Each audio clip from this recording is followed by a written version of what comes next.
आज का हमारा वीडियो कहानी के तत्व के संबंध में है।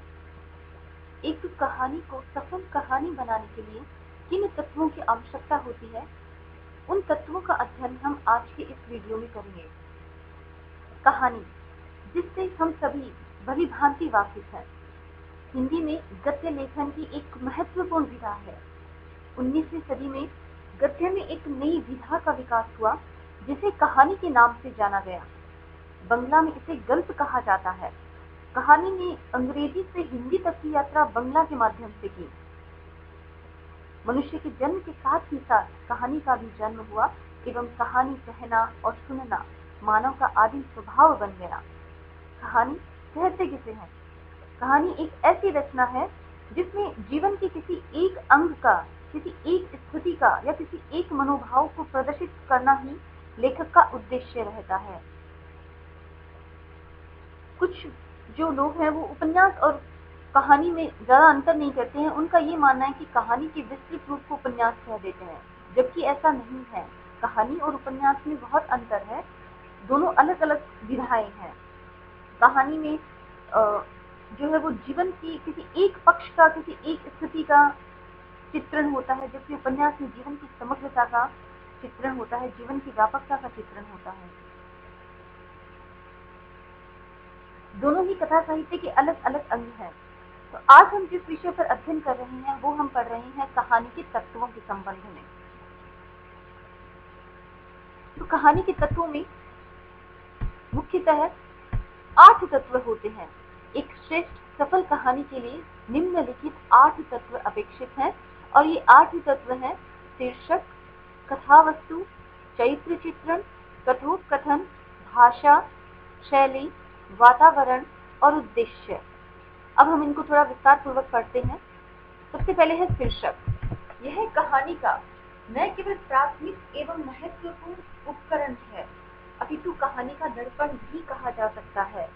एक कहानी अच्छी है अथवा बुरी है, इसका बहुत कुछ अंकन उसके शीर्षक पर भी निर्भर करता है, उसके नाम पर भी निर्भर करता है। उस कहानी का नाम क्या है, उस कहानी के नाम पर बहुत कुछ निर्भर करता है।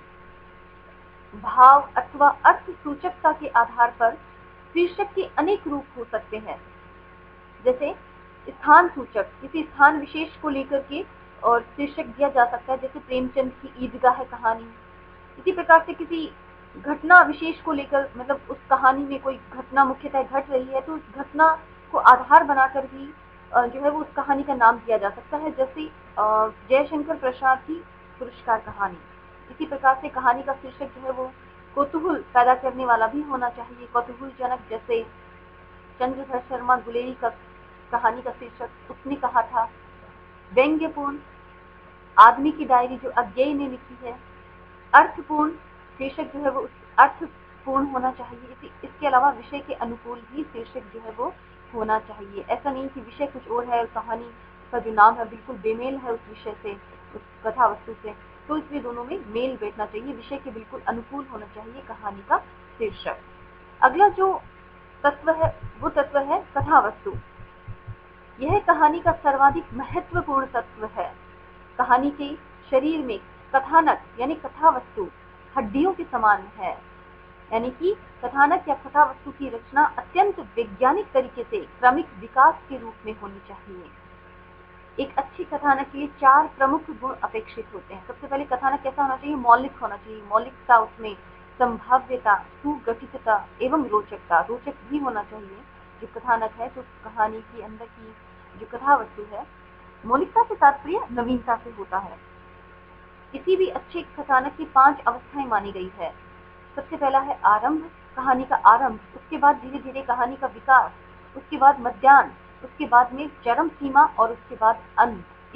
इन 5 अवस्थाओं से सुसज्जित, इन 5 अवस्थाओं से युक्त कहानी ही एक सफल कहानी मानी जा सकती है। सबसे पहले कहानी का आरंभ, उसके बाद धीरे धीरे उसका विकास, उसके बाद मध्याह्न, उसके बाद चरम सीमा और उसके बाद अंत। इसी प्रकार से जो तीसरा प्रमुख तत्व है वो है चरित्र चित्रण, यानी पात्र। उस कहानी में कैसे पात्र हैं और कैसे उनका चरित्र चित्रण है, यह भी एक कहानी को सफल कहानी बनाने में महत्वपूर्ण स्थान रखता है।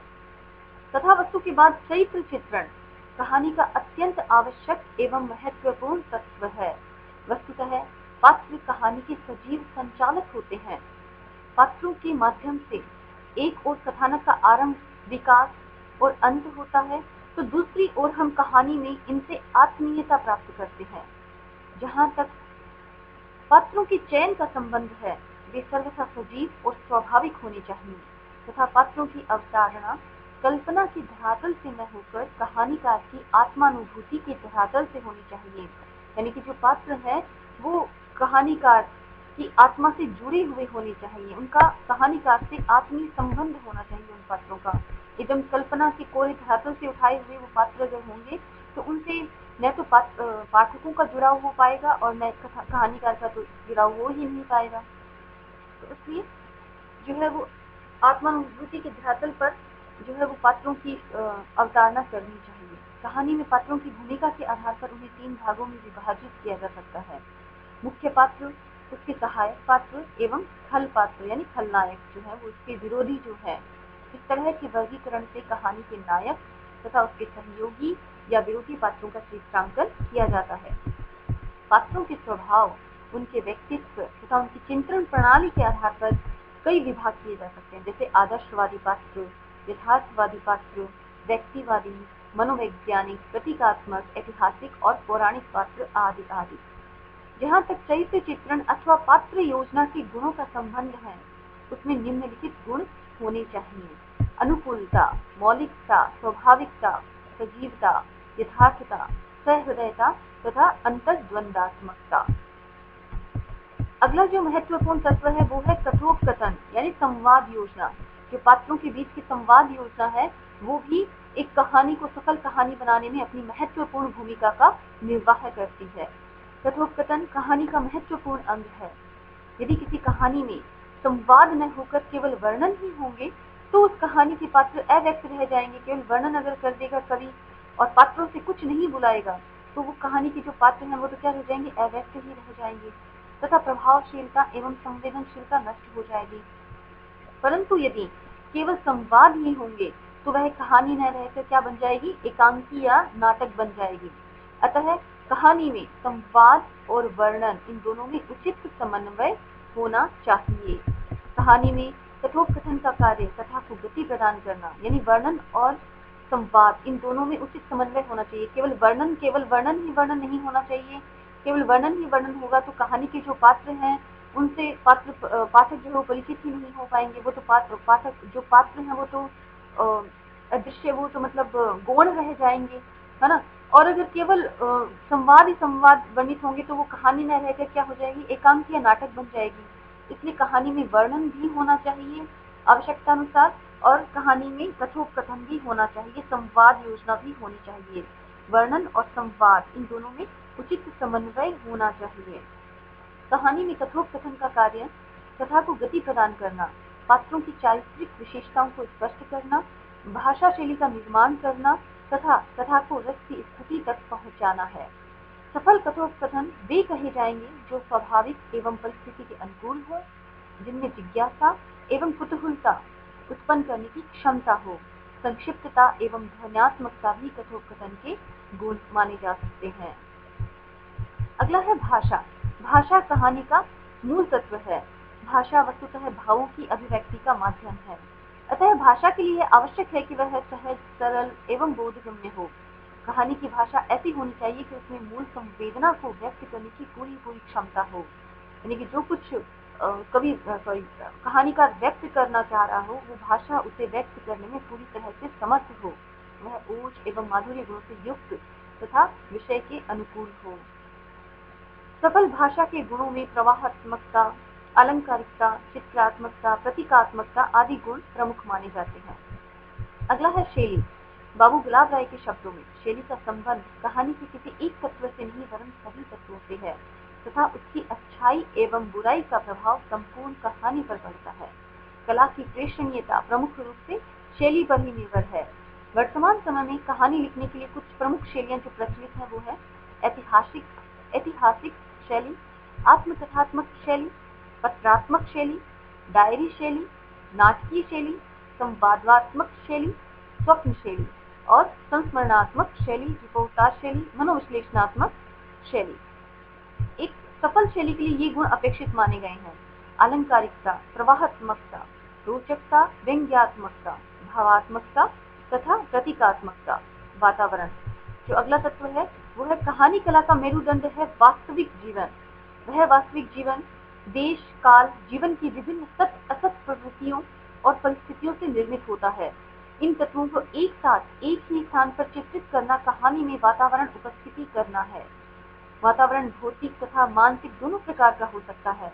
वातावरण कहानी को यथार्थ बनाने में सहायक होता है।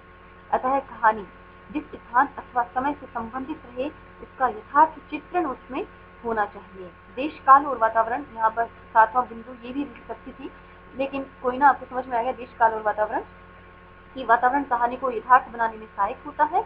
अतः कहानी जिस स्थान अथवा समय से, ये आ गया, जिस स्थान और समय से संबंधित है, देश, काल और वातावरण, कहानी जिस स्थान अथवा समय से संबंधित रहे उसका यथार्थ चित्रण उसमें होना चाहिए। उसमें बनावटीपन नहीं होना चाहिए, बनावटीपन नहीं लगना चाहिए। जो नेक्स्ट और जो अगला बिंदु है वो है उद्देश्य। यह कहानी का अंतिम तत्व है। कोई भी रचना लिखी जाती है उसका कोई न कोई उद्देश्य अवश्य होता है। वह उद्देश्य पाठकों के मनोरंजन से लेकर गंभीर समस्या का निरूपण तक, और बल्कि उस समस्या के उपाय तक भी हो सकता है ना। पाठकों का मनोरंजन करना भी कहानी का उद्देश्य हो सकता है। किसी गंभीर समस्या की तरफ पाठकों का ध्यान आकर्षित करना भी उस कहानी का उद्देश्य हो सकता है। तो कहानी का उद्देश्य जरूर होना चाहिए, चाहे वो पाठकों का मनोरंजन करने वाली हो और चाहे वो किसी गंभीर समस्या का निरूपण करने वाली हो। क्योंकि उद्देश्य विहीन कहानी का कोई वो निरर्थक हो जाती है। उद्देश्य विहीन कहानी का कोई अर्थ नहीं रह जाता। कहानीकार अपनी कहानियों के उद्देश्य अपनी विचारधारा के अनुसार रखते हैं। कहानी में उद्देश्यों की संख्या सीमित नहीं होती। कुछ प्रमुख उद्देश्य हो सकते हैं, जैसे मनोरंजन है, उपदेशात्मकता है, हास्योत्पादन यानी कि हंसाना, आदर्श की स्थापना करना, यथार्थ का चित्रण करना, सुधार भावना, किसी समस्या का चित्रण करना या फिर कोई मनोवैज्ञानिकता आदि। इस प्रकार श्रेष्ठ एवं सफल कहानी रचना हेतु इन सभी तत्वों का उचित समावेश किया जाना अपेक्षित है। आपने मेरी आज की कक्षा को मनोयोग पूर्वक सुना, इसके लिए आप सभी का हार्दिक धन्यवाद।